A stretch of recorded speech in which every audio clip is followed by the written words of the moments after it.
Well done. Thank you, everybody. We are here. I appreciate all of your time. Thank you for joining us. The sun, we were worried all morning wasn't going to come out like this, but I think it's a perfect day. We can't really mess this up. So a lot of smiling faces. Our staff is really happy. This is the second time we get to execute one of our Four Seasons lunches, and we decided to do it outside. It's a beautiful day. And thank you. I want to thank the staff to start. We have Meg and Lauren here to help us pour. We did a lot of setup today, and just give them a round of applause. My name is Nate Winters. I'm the Director of Sales here at Troon Vineyard and a certified sommelier, and we're joined today by Micah Wagner. She is one of our winemakers here at Troon. She'll be sitting amongst you, so if you have any questions that maybe we don't cover in the passing, she'll be with you. You can pick her brain all that you'd like. We have a really creative, inspired menu today, all in the theme of spring and what brings or what accompanies spring. We have a really nice menu with a lot of inclusions from the farm. The idea with these lunches is that everything, as much as we can, should be from farm to table. Even the lamb, Carl harvested last year and preserved it, so anything in italic on your menu will be from the farm, and then otherwise locally sourced. Pretty much everything. Yeah, definitely. You'll see even the risotto, garlic, 3 different ways in the garlic risotto from the farm as well. So if you have any questions about that, we'll be walking around. Throw your hand up or throw your water glass at me, whatever it takes, and we'll get care of it. I want to give Micah the floor to give you a little thoughts from her perspective on spring here at the farm, and we'll get right into it when we're done with that. It's all you.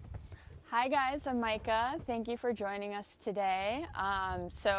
As Nate said, this is a really beautiful property that brings together a lot of really cool projects and people. I'm sure many of you have been here before and know a lot of us, so you know that we're a very passionate group. And there are a lot of people working on a lot of things that start to kind of come into full force this time of year. So when I was asked to do the spring lunch, I was really excited. I think a lot of people, when you think of the winemakers, it's like our go time happens during harvest, right? That's kind of what we're working towards all year, and I do love harvest a lot. But I think that the spring is really special because, you know, something really unique about a property like this, being so focused on biodynamics and regenerative agriculture, it's like it really forces us into each of those seasons. So we all, as people, and all of the plants, the vines here, it's like we need all of those 4 times in our lives every year, right? We can't be going 110% during harvest all the way into the full year. I need to sleep in a little bit during the off season. So, you know, the vines go dormant. We have a little bit of time to rest and kind of make final touches on our wines in the cellar, spend time with family, all of that. And then during the spring, we get to come back and we're starting all of our blends in the cellar. So, you know, we're starting tastings now that they're actually finalized, put them together and try and get them into your glass as soon as we can. And then also, we're starting to see a lot of activity in the vineyard. So you probably saw driving in today, feels like just yesterday, we started to see some green, but you know, they really take off this time of year. And so the vines are kind of starting to show us what will be happening during this vintage and harvest. And so it's a very busy, exciting time, even just, you know, vineyards and winery, but we also have a full functioning farm. And a lot of people that are working on a lot of products here and produce that, again, you'll get to try today. So this is just kind of go time, the beginning of a really exciting time every year. And we're really excited for you to see all types of things that everybody here is put together and how they work together, how they pair. So as Nate said, feel free to ask questions. There's a lot that you're going to be tasting today. But we're really excited to show off what we've been working on. Thank you. Yeah. I'll just give you a brief few words about the wine in your glass, and then we'll just have a minute or two before the plates follow right behind that. We wanted to start with rosé today. We just started bottling some of our Vermentino, but it wasn't quite ready to show. And typically you always start with a white wine, but I think it's kind of cool starting rosé and then going into a red, and then you notice we have bubbles and then back to red. So it's not a true progression, but I think there's something here to appreciate with there's no rules with how this has to go. Often when we're at home drinking and eating, we just have open bottles that we're always just kind of bouncing back and forth to. So I think to kind of bring that to the table here is great. This is the Ascendant Rosé. It's a 2024 vintage. This is a rosé that Micah and Nate craft with kind of the intention to give some age to a rosé. We bottle age this for a year before we release it, which I think is not most common, especially in the United States. So it's a really great chance to see fruit and savory in the salinity balance of complexity. It's barrel fermented, barrel aged, but we use a more mature barrel. We don't want you to taste all that oak. We really want to support the fruit. And I think this is a beautiful job. Most of it is Cinsault, and then you have some more Vedra and Counois. Really beautiful wine. We'll have this with a romaine, grilled romaine, that will just be out in a few minutes. Anybody have any questions before we get going? Okay, we'll see you in shortly. Thank you.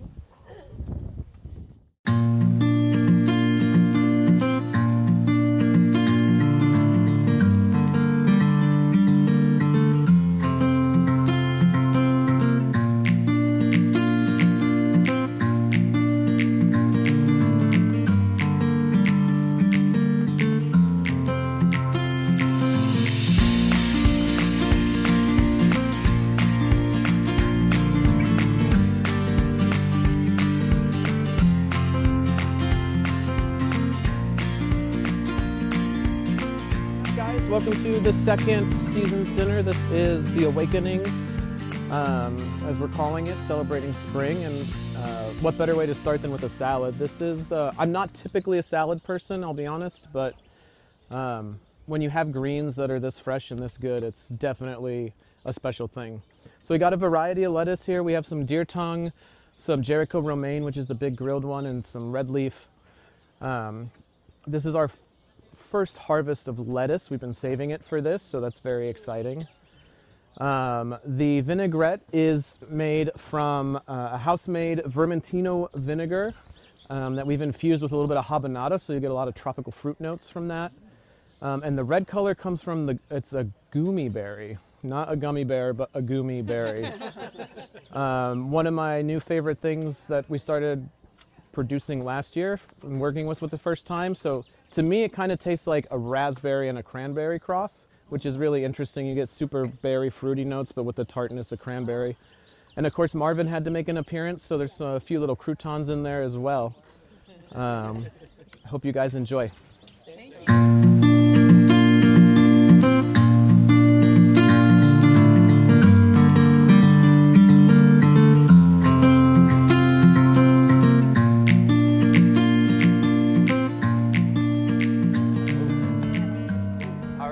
Chef Carl here to talk about the next course.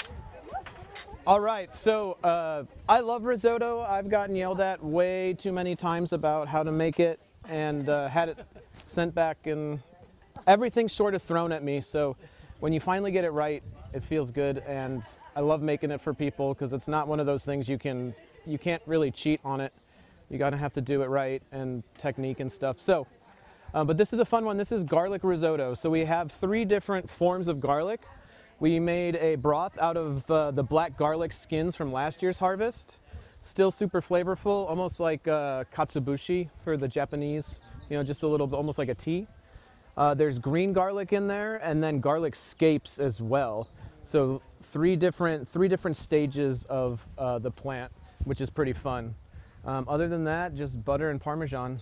So a little bit of garden chive on top. And yeah, I hope you guys enjoy.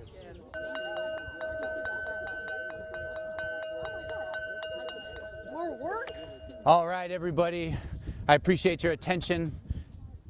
We just got done with the course, but I did pour a wine, so I just wanted to cover a little bit about the wine. We have a couple minutes until the next course comes out, so we have a little bit of time to chat. What we have in front of you is one of my personal favorite wines that we make. It kind of bridges 2 worlds, I think, and makes a better... Got it. I have not been drinking, can you tell? This is our 2024, we call it Pétillant. And this is a Pétillant, or a Pétillant Naturel, which refers to the style of sparkling this is, and it's Tannat as the grape. Tannat is a really powerful red grape, offers a lot of structure, a lot of acid. So we grow these specific red grapes of Tannat to be made with intentions to sparkling wine. We have a couple clones on the farm. One of them is a little bit more advantageous to a sparkling wine production. The other one is for red. And so this is a really wonderful wine because pet nats are usually very fruit forward, very citrus forward as the primary fermentation, but champagne is typically a second fermentation, and you get these secondary, tertiary bread dough, yeasty things. You don't get as much fruit in champagne sometimes. So the pet nat, I think ours specifically bridges both of those. We age this for a little bit on its sediment, so you get this like white Marcona almond and brioche and sourdough, but you also get tart lemon peels and sweet tarts. It's a very kind of hybrid of both, and I think that's what makes it so complex. Most pet nats are not meant to age, and they don't have complexity like this. I would say you could age this for a few years, and it's going to be a very delicious wine. It should definitely reward you. And it's completely clear, you know, from a red grape, a Blanc de Noir. It's almost crazy. Yeah, yeah. Really fun wine. So again, we have a hash coming out. I'm really excited to see everybody's reaction to what this plate looks like. But it'll be very, just as we were talking with champagne and pet nat of marrying two different styles, I think a savory dish right now with some really nice acid bubbles. This will be a nice clash of the worlds too. Thank you for listening to the wine. And if you have any other questions, I mean, now's the time. Lots of questions. Yeah, she's been here for it, huh? Yeah. I'll go back up with you. Okay. I need to get better at Yeah, so what we do, the question was just that, you know, this is a red grape, but if you look in your glass, you're not seeing that. So this brings up a few things because basically we press these grapes when they come in right away. They get sent to a tank. This is our sparkling Tannat. You can also kind of compare the fact that we make orange wine here, right? So that's white grapes, but they're soaked on their skins. So we really like that we can play with different things in different ways, right? And the color essentially is coming from the skin. So if you do pick at the right point and you press the right way, you end up with this. There is a little bit, I don't want to say color, but it's like there's more of a hue, obviously, during the fermentation process and beforehand. One thing I'll also say is that the process of this is that at the correct numbers, the tank of wine that you have fermenting gets put into bottle, and then we lay those bottles down, and about 10 to 12 months later, you're gonna get all of those lees and sediment that we were talking about into the bottom of the bottle. I wish, I can't turn this bottle because it has wine in it, but pretend this is upside down. Basically in the top, all of the things that have any color kind of collect. And I'm saying color, it's not red by any means, but if you've seen how any type of, you know, champagne cava is made, everything that was on there during its aging process basically gets popped out. We hand disgorge every bottle, and that's because when we were using a machine, we were noticing bits of things were falling back in, and then that means it's not a bad thing, but when you buy a bottle like that, you'll notice some sediment, some little bits of things in the bottom. And so we just really wanted a clean disgorging process. And so we figured out that if we're doing it ourselves, we know exactly what angle we're positioning at. We're getting everything out, then we're topping it back up with more of itself. So we kind of have this machine to help us. Again, we're like pushing out wine from one bottle, topping it into another, and then we're finally capping it and getting it onto your table. So yeah, very, very long story, but basically you're able to kind of play with any type of grape and get more color or not out of it depending on cold soak, press style, fermentation method, a lot of things like that. So it is a clear Tannat. Yeah. Thank you. All right, in true awakening fashion, we're having breakfast as the main course. I love hash. This is pastrami and corn lamb hash. So these are lamb that we harvested this spring. Took the brisket and the short ribs and treated them like a pastrami. So cured them and then smoked them. There are some smoked beets in there from the garden, our first harvest of beets, which I really like, super delicious. And then just some potatoes, poached farm egg, and then that is a brown butter and green garlic hollandaise on top. So I hope you guys enjoy.